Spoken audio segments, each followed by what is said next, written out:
Welcome back into Tailgaters, and boy, is this a treat. We've got 23 sports analyst Thomas Maurer in the studio, ready to give the expert analysis on this year's NBA playoffs. Tom, how you doing today? I'm doing good. Thanks for having me.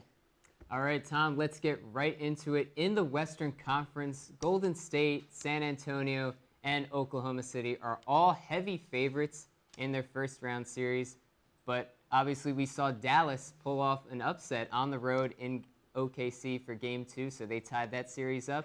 So with that being said, which one of the three teams could potentially get upset in the first round? You know, Danny, this was actually a very tough question for me, probably one of the tougher sports questions I've had to answer all year. I honestly don't think, personally, that any of the teams are going to win, but if I had to pick one, I'm going to have to go with Dallas.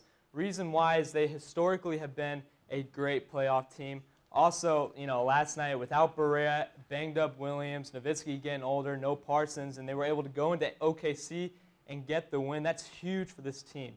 Also, I think it just kind of goes to show that OKC is really just a two-man team. You know, Durant shooting 7 of 33 last night, Westbrook shooting 8 of 22. During the regular season, you have Durant shooting 28 points per game, Westbrook shooting 24, and then next on the list is Enes Kanter at 12.7. He's not even a starter. Last night he scored 6 points. So I think that just kind of goes to show that no one on this OKC team is going to bring consistent basketball each night, and that really they're just going to have to rely on Durant and Westbrook every game. So if they're not on, you know, they're not going to be a very strong team. I know they're not going to make a run really in the West if Durant and Westbrook aren't playing. So I think, you know, out of those possibilities, Dallas has the best chance. Although not sure if they're necessarily going to get it done, but that's what I think. So Most definitely. Golden State and San Antonio, just much better all-around teams than Oklahoma City is. They have a lot more depth than Oklahoma City does. So if there is one vulnerable team, I would say Oklahoma City, but I don't really see it happening. Kevin Durant's not going to shoot that poorly again. What are you looking forward to most in the Clips-Blazers series? I think for me the biggest question is are the Clippers going to choke? And I think, you know, 2011 since 2011 they haven't made it past the conference semifinals. Since 2011 the record has relatively stayed the same. 2011 they were 56-26. Now they're 53-29. Looking from an outside point of view at their roster, you got CP3, Blake Griffin, Jamal Crawford. They just added Jeff Green this year, some young talent. Paul Pierce, who brings that experience. Doc Rivers, a fantastic coach. On paper, they have a great team to make a run. They have to go through Golden State and San Antonio, though, so that's what's really been the big thing for them. So I think it'll be interesting to see if they can shoot the ball well like they have been all year, if they can stay consistent, if they can. I think they can make a run to the NBA Finals. They definitely need to be consistent. On the other side, though, I think with the Blazers being a very young team, really riding on the back of Lillard and McCollum, who Lillard's only 25 years old, McCollum at 24. Their oldest guy is Plumlee at 26 in terms of actually playing a lot. So I think it'll be interesting for the Blazers to see if they can grow, see how well of a young team they can develop into, and, you know, potentially they have a lot of upside in their future. So I think it'll be interesting to see if they can develop well and to see if the Clippers can be consistent and they can shoot the ball well and make a run in the playoffs. That's right. I like how you mentioned the youth of the Blazers, too. You said oldest guy's Mason Plumlee at 26. Remember, Portland lost 4 of their 5 starters before the season. It's incredible. And they managed to somehow get a 5th seed in the Western Conference. I'll be honest, I picked them to finish last. I thought this was going to be a rebuilding year. But for the Clippers, like you mentioned, they have guys like Jamal Crawford, traded for Jeff Green in the midseason, and also the return of Blake Griffin, too, as well. We saw him dunk on Mason Plumlee, Yes, I think, like 2 or 3 times. He's going to be key in the series, along with, like you said, CP3 and DeAndre Jordan.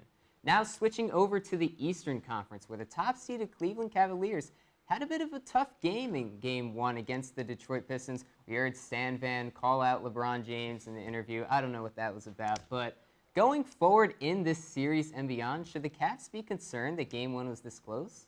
No. The Cavs, they're not going to lose to the Pistons. I think the biggest thing to take out of this game, it was Game 1, Pistons being an extremely young team, being the 8th seed, coming into Cleveland's home at the number 1 seed.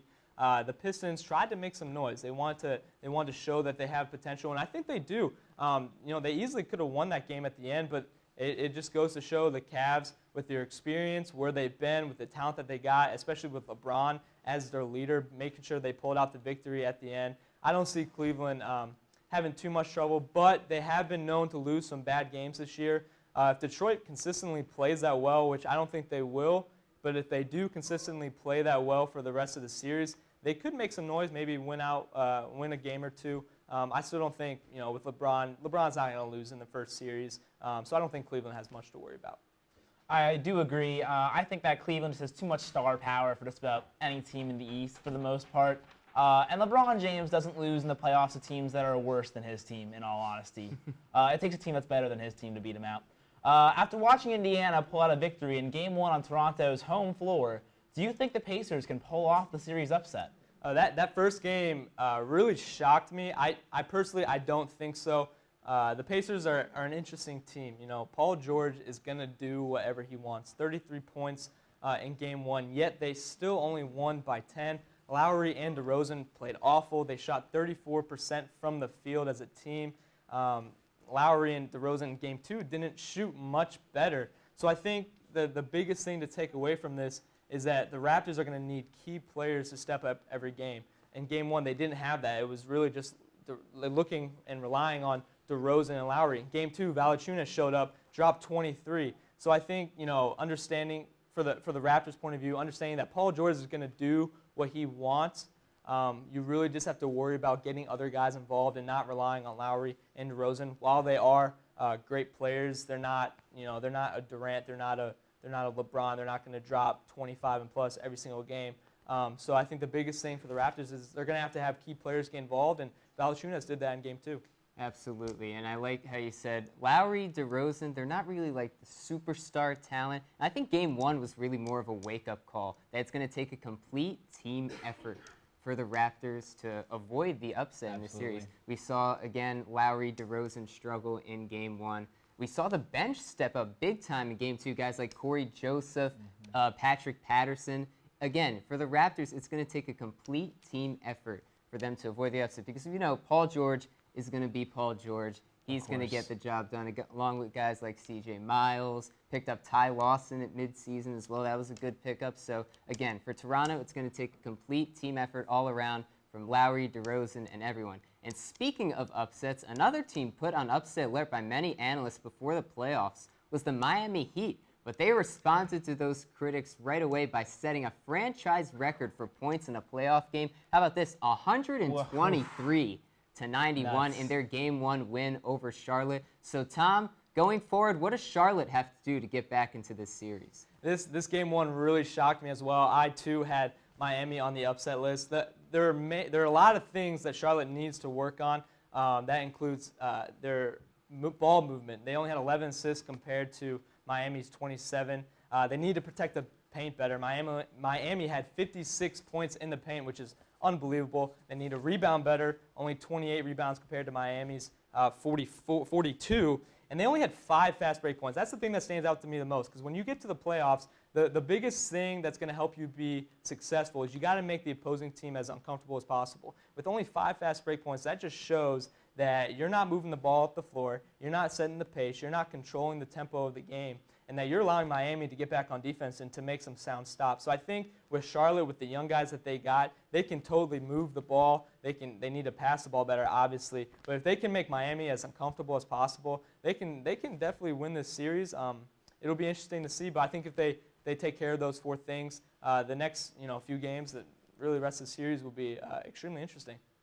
Absolutely. And I think people underestimate just how good this Miami team is, even without Chris Bosh. But anyways, for the last series, we'll take it to Atlanta versus Boston, where Celtics coach Brad Stevens says that guard Avery Bradley is doubtful to return for the rest of the series. That's a big hit for the Celtics, absolutely. So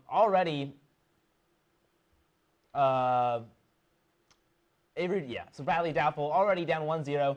Who does Boston need to step up in Bradley's absence? Yeah, exactly right, Brendan. Definitely a terrible blow for the Celtics team, with Bradley being probably their best defender. I think the biggest player that's going to have to step up is going to have to be Marcus Smart. He's young. He's 3rd on the team in steals with 1.49 steals per game over the regular season, and second on the roster in terms of guards. I think he needs to step up because the biggest thing they got to do is they got to slow down Teague. Teague sets this pace for this Hawks team. They've always been a great team in terms of moving the ball around and being sufficient on offense. So I think Marcus Smart's going to have to step up defensively. I think guys like Jay Crowder need to shoot the ball better. 5 for 16, not good. And I think that one thing to point out is the Celtics team shot 12 of 52 in the first half and still only lost by 1.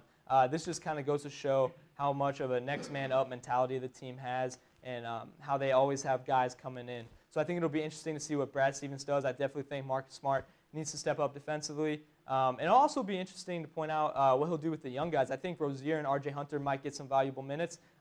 Both young guys who haven't played a lot this year. It'll be interesting to see with their potential that they have. They've shown that they can put the ball in the net. So it'll be interesting to see if they can make some noise in this playoff run. I agree with you on all the young guys, especially Rozier and Hunter, and also Marcus Smart too. I think he's going to be the guy that's assigned to Jeff Teague now that Avery Bradley's out. Avery Bradley obviously was the guy who was assigned to Teague. And get this, in Game 1, Atlanta Hawks players Kyle Korver, Dennis Schroeder, Thabo Cephalosha, and Tim Hardaway shot a combined 1 for 21. So give the Celtics credit. They did a good job in stopping those guys. But again, like Tom mentioned, it's going to be guys Jeff Teague, Paul Millsap, Al Horford. The Celtics are going to have to key in on those guys. And again, that's going to be up to guys like Marcus Smart, guys like Amir Johnson, Jared Sullinger as well. Well, Tom, thank you very much for coming on. But stay tuned because when we come back, we're going to touch on the release of the 2016 NFL schedule as well as the Major League Baseball season, and we'll tell you one thing to watch for this upcoming week. You're watching Tailgaters on MUTV 23.